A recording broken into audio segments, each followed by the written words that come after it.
I was late for the most important meeting of my life, to finally meet my fiancé's reclusive, notoriously difficult billionaire father. On my way, I stopped to give my only turkey sandwich and my expensive wool coat to a shivering homeless man on a park bench.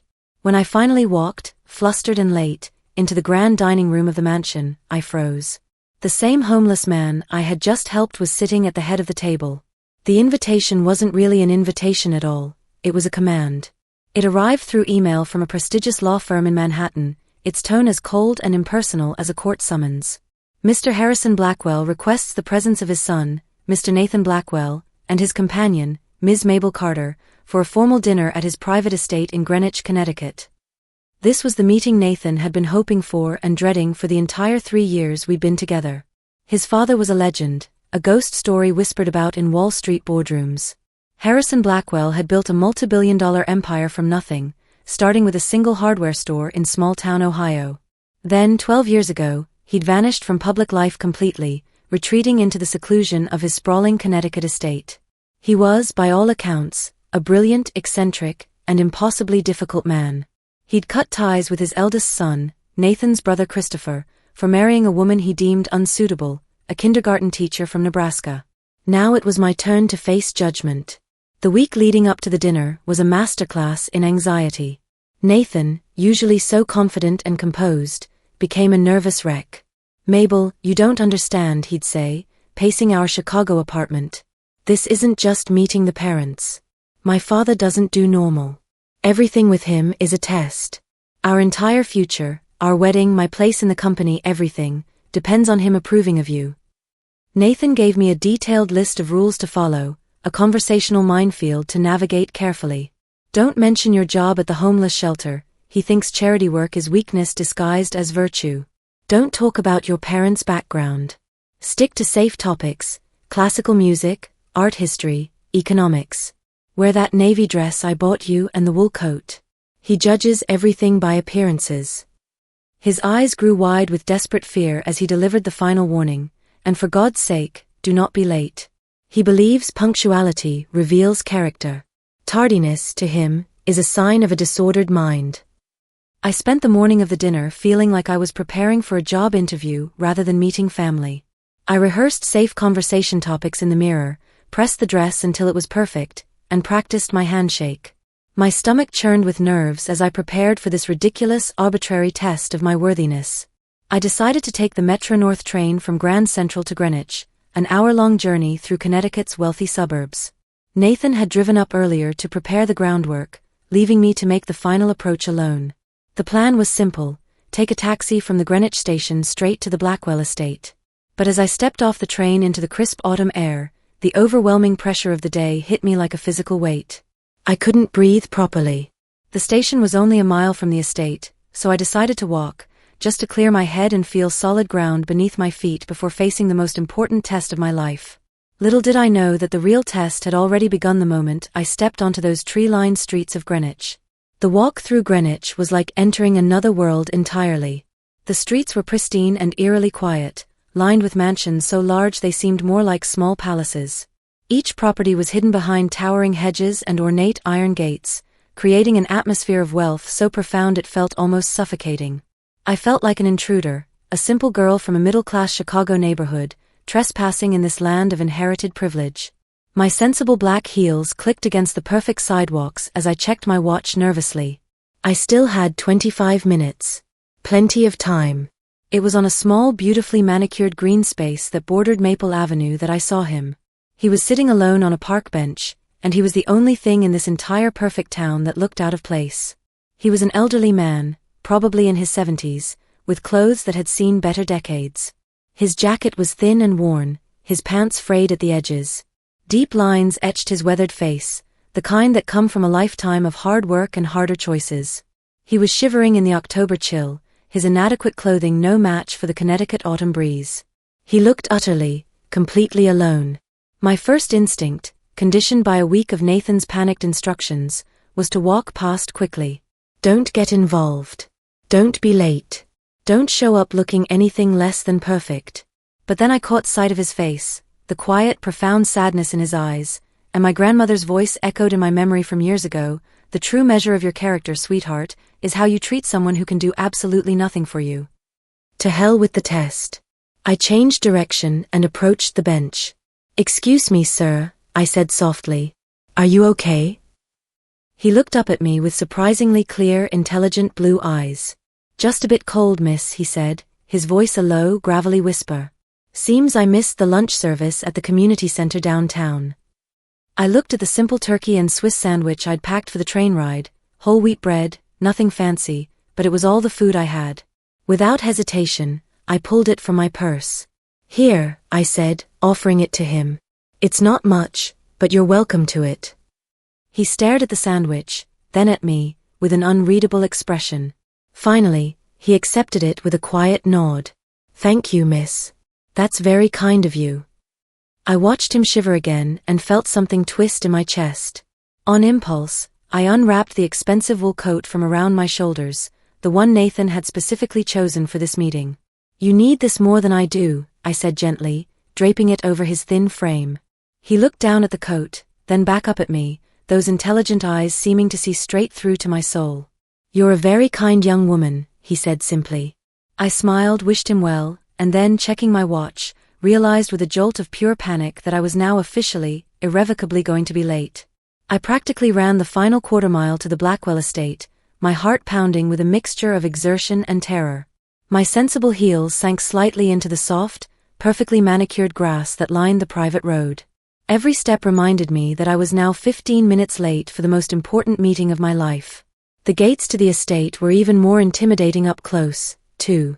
Massive wrought iron behemoths with a gold B elegantly scrolled into the metalwork. I pressed the intercom button with a trembling finger, my voice barely steady as I announced myself. Mabel Carter here to see Mr. Blackwell. There was a long silent pause that felt like judgment itself, followed by a loud mechanical buzz as the gates slowly, silently swung inward. The driveway stretched before me like a private highway, a winding ribbon of perfect asphalt flanked by ancient oak trees that formed a natural cathedral. At the end of this impressive approach, the mansion itself came into view. It wasn't just a house, it was an architectural statement.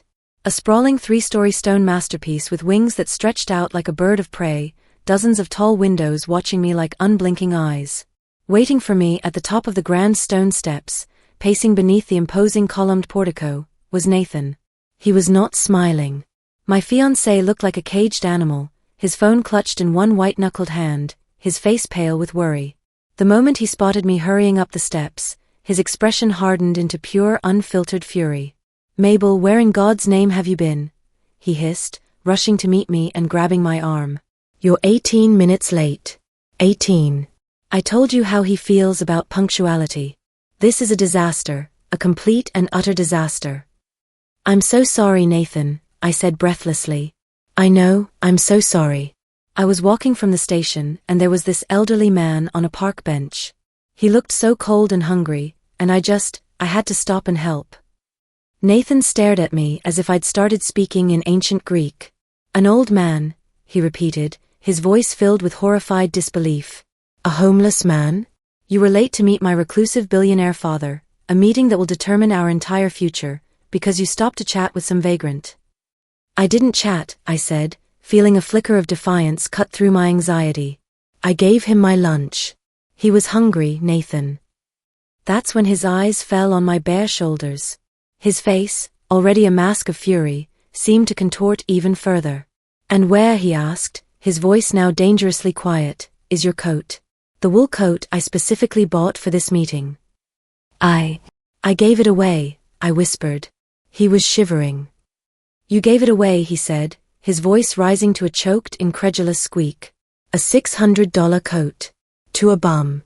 Mabel, what is wrong with you? Do you have any idea what's at stake here? This isn't one of your homeless shelter charity cases. This is my father. A tall, impossibly thin butler in a classic black uniform appeared in the doorway, his face an impassive mask of professional composure. Mr. Blackwell will see you now, he announced, his voice as dry as autumn leaves. Nathan immediately straightened his tie, his panic returning full force. He grabbed my hand with a grip that was cold and clammy. Okay, he whispered frantically. Just let me do the talking. Smile, be polite, and for the love of God, Don't mention the homeless man. Don't mention the coat. Just try not to say anything that could make this worse. He pulled me through the doorway into a foyer so vast that our footsteps echoed off the black and white marble floor. The air was cool and still, and the walls were lined with priceless artwork watched over by the stern, painted eyes of what I assumed were generations of Blackwell ancestors. This wasn't a home, it was a museum, a cold gallery of wealth and power. The butler led us down a long silent hallway lined with more portraits and crystal sconces. With every step, my heart hammered against my ribs. I felt like I was walking toward my own execution. Nathan's hand in mine was trembling almost as much as my own. This is it, I thought. This is where I either pass or fail the most important test of my life. The butler stopped before a pair of towering dark wood doors. Mr. Blackwell is waiting in the main dining room, he announced solemnly. As we approached, I could hear a single low voice from within, a man's voice, gravelly and quiet, with a strangely familiar cadence that made something stir in my memory. My heart began to race for reasons I couldn't quite understand. The butler pushed open the grand dining room doors with ceremonial precision. Nathan was still whispering panicked last-minute instructions in my ear. Remember, firm handshake, make eye contact, don't talk about your work, whatever you do, don't mention. But I wasn't listening anymore. I wasn't even breathing. The dining room was a cavern of baronial splendor. A single impossibly long mahogany table stretched the length of the room, polished to a dark mirror-like shine. A magnificent crystal chandelier hung from the vaulted ceiling like a captured constellation. And at the far end of that table, seated in a high-backed chair that looked more like a throne, was a single solitary figure. My mind went into complete denial. It's not him, I told myself desperately. It can't be him. It's just a coincidence, another elderly man in similar clothes. You're stressed. You're seeing things. But then the man moved, lifting his hand to adjust something around his shoulders, and I saw it clearly. Draped over his worn jacket was a slash of familiar fabric, my wool coat, the one I'd given away just an hour before. I froze in the doorway, my feet refusing to move, my body turning to ice. This couldn't be happening. This was impossible. Nathan finally realized I was no longer beside him. Mabel, what is it? What are you staring at? He hissed, tugging at my arm. Let's go. Then he followed my gaze down the intimidating length of that mahogany table and saw his father. The reaction was a sight to behold. My fiancé, who had spent the last week treating me like a fragile child who needed constant management, now looked like a terrified little boy himself. All color drained from his face. His confident posture completely collapsed, and his mouth fell open as a small strangled sound, half gasp, half whimper, escaped his lips. Father, he stammered, his voice a disbelieving squeak. What are you doing? What are you wearing? Are you unwell? The man at the end of the table didn't answer his son. He didn't even look at him. His eyes, those same clear, intelligent blue eyes that had looked at me with such quiet dignity on the park bench, were fixed solely on me. And he smiled. A warm, genuine, completely familiar smile. Welcome, Mabel, he said, his voice the same kind, gravelly tone I'd heard just an hour before. Please come in. Have a seat. I do apologize for my appearance earlier today. It's an old and, I'm afraid, rather eccentric habit of mine. I remained frozen in the doorway, my mind frantically trying to reconcile the image of the shivering homeless man with Harrison Blackwell, the legendary reclusive billionaire. The two realities were so fundamentally at odds that my brain simply refused to connect them. It was Nathan's panicked, humiliated whisper that finally broke through my shock. The homeless man? He hissed at me, his voice filled with dawning horror. You were talking about a homeless man? That was the homeless man. The sickening realization of what he'd said to me on the porch was now washing over him in waves. Harrison Blackwell finally turned his cool, intelligent gaze upon his son. Nathan, he said, his voice losing all its earlier warmth and becoming as sharp as winter glass. You look surprised to see me. You shouldn't be. You, of all people, should know that I value character, integrity, and simple human kindness above all else. It's the only true currency in this bankrupt world. He gestured to the empty chairs lining the vast table. I've had heirs of powerful families sit in this very room. CEOs of major corporations. Ambitious young men just like you. They come dressed in expensive suits, armed with perfect manners and calculated compliments, and they perform beautifully. But a performance is all it ever is. He sighed, a sound of deep, profound weariness. I've been testing people for years, trying to find even a trace of genuine character when they believe no one of consequence is watching. Then he looked back at me, and warmth flooded back into his eyes, a look of such genuine, fatherly admiration that it made my heart ache. This young woman, Harrison continued, his voice growing stronger with each word, whom you had quite rightly terrified about the importance of this meeting with the difficult, tyrannical old man. This young woman, who was already running late, who knew that every second counted, who understood that her appearance and composure were supposedly being judged. He paused, his unwavering gaze still fixed on my face. She stopped, he said, the words now a declaration that filled the entire room. She was not disgusted. She was not afraid. She didn't walk past with a pitying look. She saw a human being who needed warmth, and she sacrificed her own comfort for a complete stranger. He gestured to a small half-eaten sandwich that now sat on fine china beside his place setting. She gave me her only food so that I, a worthless stranger, might eat. And she gave me her own coat, he said, reaching up to touch the wool fabric draped around his shoulders, so that I might be warm. His voice grew firmer, more authoritative. She failed your pathetic, superficial test of punctuality and appearances, Nathan. But she passed mine, the only test that has ever truly mattered. She passed it with flying colors. He smiled at me again, a smile so full of approval it felt like sunrise after the longest night. Now, Mabel, he said, gesturing to the chair directly to his right, the seat of honor, let's have some dinner. It seems we have a wedding to plan and the future of an entire company to discuss. He then glanced, almost as an afterthought, at his pale, trembling son. Nathan, you may stay and listen, or you may leave. The choice, for once, is entirely yours. The silence in that grand dining room was absolute, a silence heavy with Nathan's public humiliation and my own surreal shock. My fiancé stood frozen, looking at the man he'd called father as if seeing a complete stranger. With remarkable grace that belied his shabby clothes, Harrison gestured again to the chair beside him. Mabel, please. My body, which had been paralyzed in the doorway, finally obeyed. I walked the long expanse of polished mahogany, my footsteps echoing in the cavernous room.